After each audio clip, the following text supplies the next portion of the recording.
Die Firma Stallinger ist ein Familienbetrieb. Der Franz und der Leopold Stallinger betreiben das jetzt in der 8. Generation. Wir sind ein klassisches Großsägewerk. Wir verarbeiten ungefähr 1 Million Festmeter pro Jahr und sind global in allen Märkten auf der ganzen Welt tätig.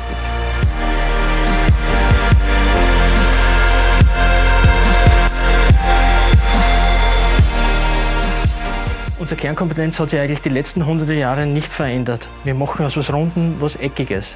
Das klingt simpel, ist es aber nicht. Technologisch und mengenmäßig hat es sich natürlich massiv verändert.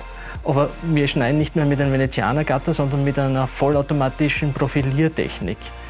Was aber gleich geblieben ist unser Herzblut und unsere Leidenschaft für das, was wir tun. Und das verbindet uns mit den Generationen vor uns.